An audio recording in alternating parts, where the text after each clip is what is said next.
Hola, mi nombre es Juan Carlos Monedero. A continuación vas a escuchar una entrevista a cargo de Germán Galarza, periodista del canal TV 6 Posadas Misiones. Entre otros temas hablamos de la práctica del aborto, el avance del Estado respecto de la ideología de género y la ley de educación sexual. También se evaluó la conducta del actual presidente Mauricio Macri en torno al crimen del aborto, a propósito de este absurdo y desigual debate. También comentamos algo sobre las contradicciones de Alberto Kornblit, uno de los alfiles de la causa del aborto. La intención fue analizar estos temas en sus raíces, brindar herramientas y proponer cursos de acción. Al final de esta entrevista vas a escuchar que se anuncian unas conferencias, las cuales ya tuvieron lugar, pero cuyas grabaciones podés escuchar en este mismo canal. Si querés escuchar más o leer otros artículos vinculados a estos temas de guerra ideológica, ideología de género, revolución cultural, etc., te invito a suscribirte a mi canal y a leer los artículos del blog Apologética en la Argentina. También me podés contactar escribiéndome por mail al correo juancarlosm-82@hotmail.com. Muchas gracias. ¿Cómo te va? Bienvenido. Igual, Un placer muchas tenerte gracias. aquí con nosotros en 6 páginas. Muchas Bueno, a gracias. punto de hablar, de disertar también aquí en la provincia de Misiones sobre temas puntuales y que hacen a la actualidad también en nuestra República Argentina, en debates que se han dado, que se han concentrado quizás en este año con mayor profundidad, ¿no? Así es, este año parece que se despertaron todos, Sí.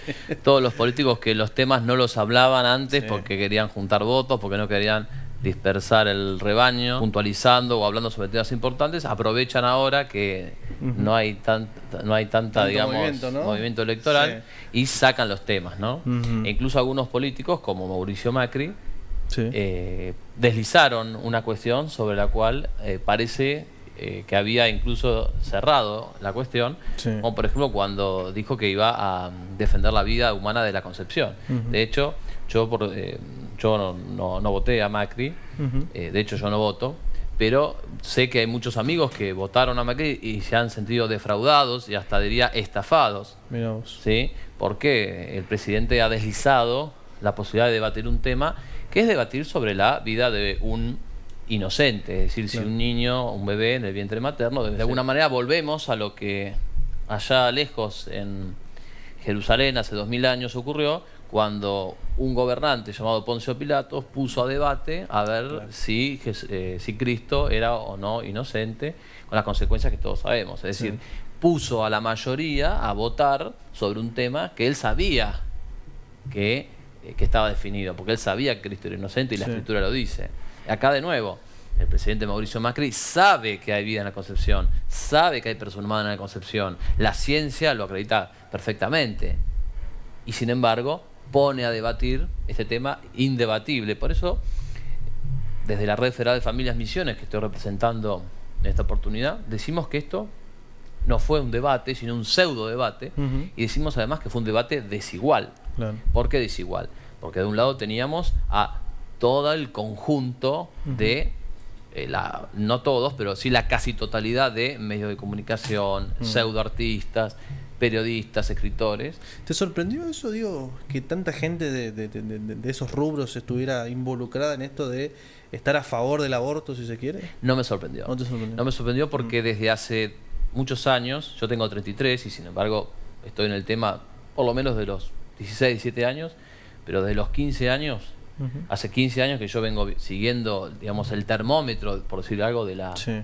de los medios de comunicación, de los comunicadores sociales, y no me sorprendió. Hay un termómetro muy claro y una línea muy clara en la cual hay una, no diría una unanimidad, no la hay, pero sí hay una mayoría considerable de medios que se pueden alinear en lo que podemos considerar progresismo, Claro. centroizquierda, ¿Responde a qué grancismo esto? cultural, marxismo cultural. Claro, ¿responde a qué, digo, esta intención de inclinarse más hacia ese lado de, digamos, de quienes representan a los medios o artistas y demás, ¿no? Yo creo que cada uno podría dar su propia respuesta. Ujú. Por ejemplo, hay un caso de una persona que hoy está hablando o habló a favor del aborto que realmente no es muy creíble. Por ejemplo, Catherine Fulop no me parece muy creíble. Ella no había hablado nunca del tema. Claro. Y ahora cuando mucha gente habla del tema, como que a caballo de Claro. se quiere sumar. Hay gente que me parece que es oportunista. Ujú. Y después hay otros que son militantes convencidos. Claro. Pero están convencidos de algo que es falso y criminal.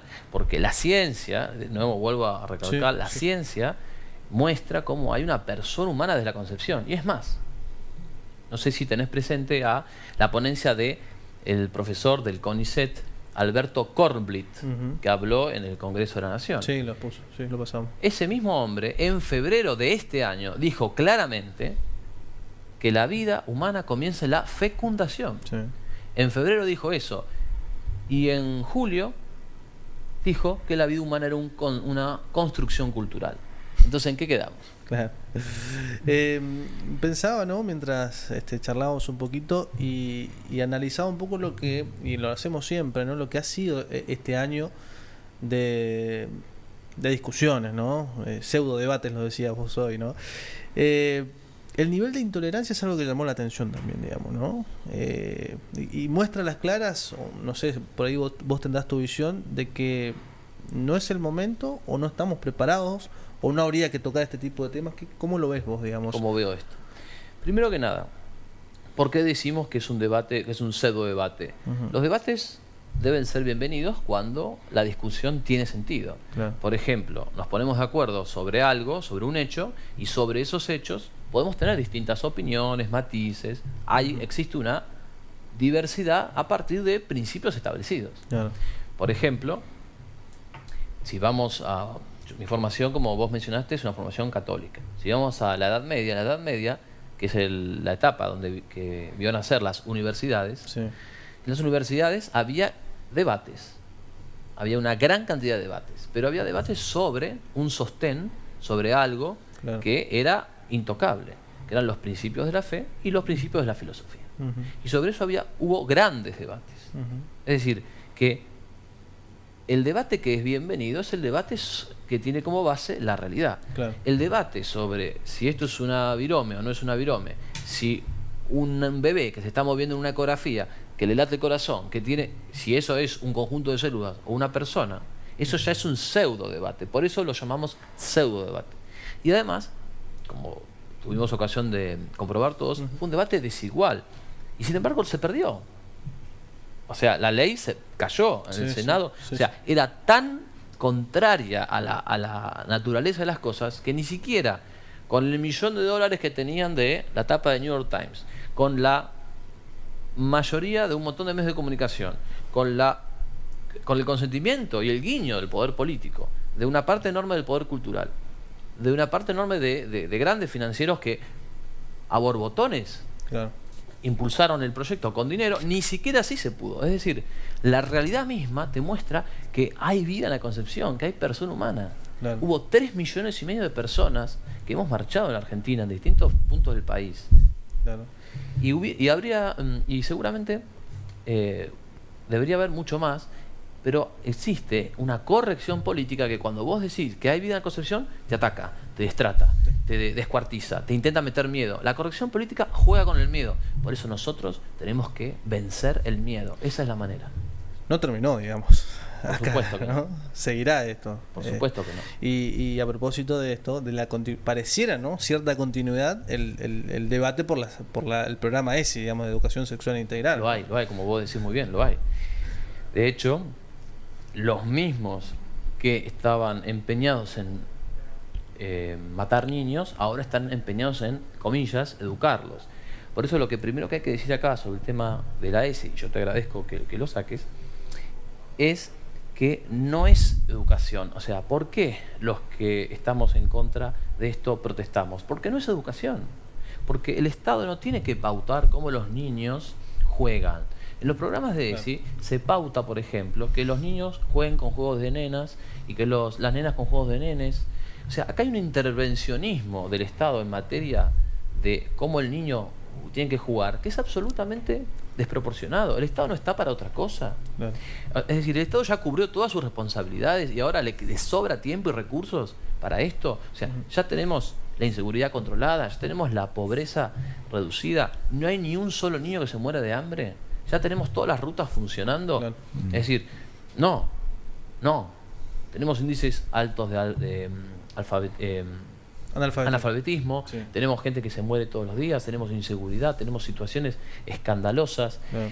En algunos momentos la gente decente tiene más miedo que los ladrones y homicidas. Entonces, el Estado ya no cumple con sus obligaciones y a nosotros nos intenta hacer que incumplamos con nuestras convicciones. Y fíjate que la propaganda ahí de qué métodos anticonceptivos propones que se desliza acá en la televisión, Sí. esa misma propaganda está hecha por el Ministerio de Salud. Educación, de Salud, perdón, pero está hecha con la anuencia de las Naciones Unidas. Es decir, acá se está hay organismos internacionales que están interviniendo activamente.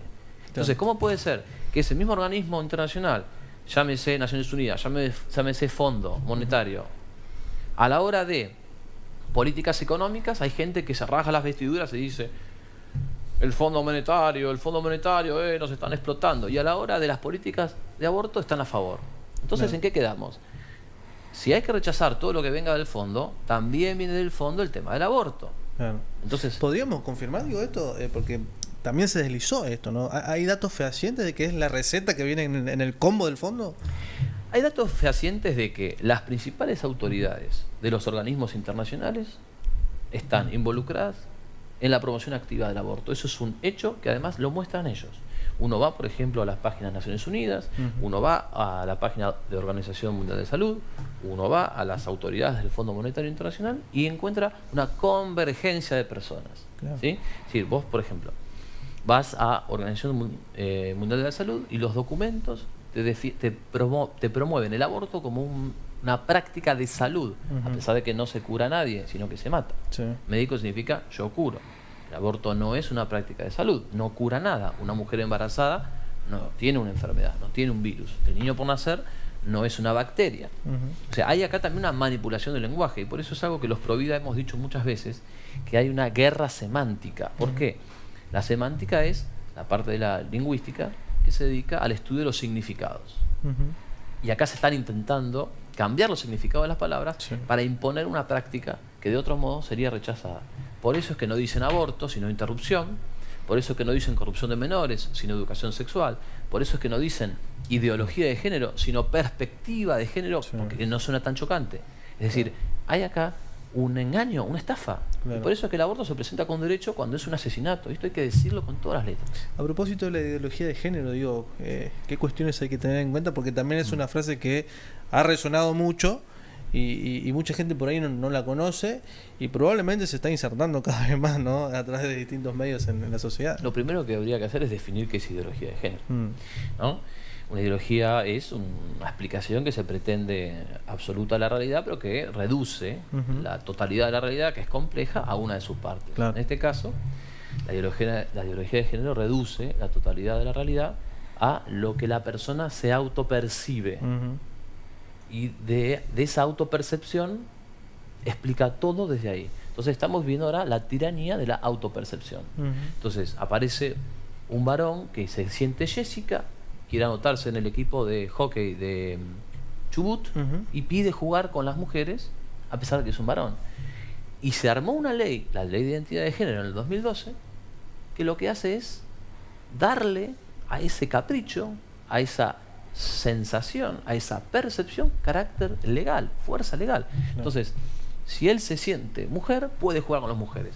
Ahora digo yo hago taekwondo, si yo me siento como un chico de 11 años, ¿tengo que competir con un chico de 11 años en combate en taekwondo? Claro. Con el mismo criterio, una cosa es tan lógica como la otra, que es lo mismo que decir que una cosa es tan absurda como la otra. Claro. Entonces, libera la versión, ¿no?, la interpretación, si se quiere también. claro, decíamos, si la autopercepción es el criterio, entonces vale todo. Claro. Entonces esto es un viva la pepa, es un cheque en blanco. Claro. ¿Por qué no puedo ir a jardín con mi sobrino Pedrito que tiene 3 años? Yo me autopercibo de 3 años. Entonces, con el mismo criterio, estamos en algo que es demencial. Por eso, la actual, podríamos decir, avanzada de los medios sobre la cultura, sobre el pensamiento, tiene como eje la polemización de lo obvio. Estamos discutiendo lo obvio. Estamos discutiendo cosas que tenga sentido discutir. Claro. Estamos discutiendo lo obvio. ¿Hay referencias a nivel mundial, digo, de países que han avanzado en estas temáticas y ya lo implementaron? Digo, ¿cómo le fue? ¿Le fue bien? ¿Le fue mal? Yo no lo llamaría avance, Ajá. justamente. Yo lo llamaría un retroceso en términos legales, morales, sociales. Y sí, hay referencias. Por ejemplo, en Europa. En Europa, la difusión totalizadora de prácticas como el aborto y la anticoncepción ha reducido la cantidad de personas. Claro. Es evidente, porque nacen menos personas y porque las que son concebidas mueren antes de nacer. Y ha alterado la pirámide demográfica. ¿Eso qué significa? Que cada vez hay menos gente y cada vez hay más, más ancianos, porque además la ciencia progresa y los ancianos viven más. Claro. Entonces eso genera, por ejemplo, un desajuste demográfico, Claro. en términos también de... Bueno, fíjate que ahí también una de las imágenes Sí. que estaban poniendo Sí, sí. revela que esta frivolización del problema Claro. homosexual, la homosexualidad, que para muchos es un drama, es frivolizada. Claro. Vos me preguntabas en Europa, bueno, se alteró la pirámide demográfica, tienen más ancianos, tienen menos jóvenes y hay problemas que son consecuencias, problemas de jubilación, problemas que son... Es más, tanto es así que, por ejemplo, Alemania está dando marcha atrás y ahora está financiando, promoviendo la familia numerosa. Claro, eso te iba a preguntar. ¿Se vuelve de ese retroceso? Depende de lo que luchemos, Claro. Germán. Depende de cuánto luchemos, de cómo lo hagamos. Nosotros estamos aún, no como los países de Europa que sí, te venden el primer mundo y todo eso, pero tienen problemas gravísimos en términos poblacionales. Nosotros no estamos todavía ahí, pero si no hacemos un volantazo y esta publicidad que por ahí se está perdiendo empezamos a equilibrarla, Claro. vamos camino a eso, a la destrucción del cuerpo social. Por eso hay que apostar a la familia, hay que apostar a la fe, hay que apostar a los principios, hay que apostar al padre, a la madre, que padre y madre, no cualquier cosa, padre y madre que estén presentes. Hay que fomentar eso. Si uno ve, por ejemplo, los índices de abuso sexual, Sí. de violaciones, ocurren lo que llamamos familias líquidas. ¿Cómo sería eso? Familias donde los roles no están bien definidos. Ah. Donde hay gente, por ejemplo, que vive hacinada y convive varias familias en una misma casa o habitación. Claro. Entonces, tiene que haber, para poder vivir una vida digna, también condiciones materiales dignas, suficientes. Bueno, yo no puedo hacer que la gente, bueno, sí, tenés que ser moral y Claro. también tengo que facilitar, el Estado tiene que facilitar la moral. Claro. Con esto no quiero excusar a los que salen a robar o lo que sea, pero evidentemente hay un mínimo de bienestar económico que es necesario y que es una condición necesaria, no suficiente, pero de la equidad social y de la tranquilidad social. Claro. Juan, la verdad que podríamos estar varias horas hablando Sí, del sería tema. un gustazo. Sos un conocedor, pero vas a estar disertando, ¿no? Sí, si querés, te cuento un poquito. Los espero, los invito. El 16 de diciembre, el tema va a ser aborto, ideología de género, educación sexual, cómo hacerle frente. Vamos a explicar esto que mucha gente por ahí no entiende, que es educación, no es educación. Vamos a explicar por qué. Esto será en la parroquia de Nuestra Señora de Fátima a las 6 de la tarde. Los honorarios por persona serían de 100 pesos. Y esto queda en kilómetro 8,5 en Garupá, Posadas, Misiones. Así que bueno, invita a la Red Federal de Familias y los espero a todos. Claro. Así Un que, dato bueno, más, muchas gracias. digo, si la gente quiere, evidentemente mucha gente ya nos estamos recibiendo algunos mensajes, se ven interesadas, digo, te puedes seguir Me por puede- redes, sí. el libro tuyo donde lo pueden conseguir, digo, esas cuestiones. Bueno, que te no- agradezco que saques el tema. Mi libro se llama, como dijiste, Lenguaje, Ideología y Poder. Está en Amazon, así que lo pueden conseguir por ahí. Está bien. Y también estoy en las redes sociales con mi nombre.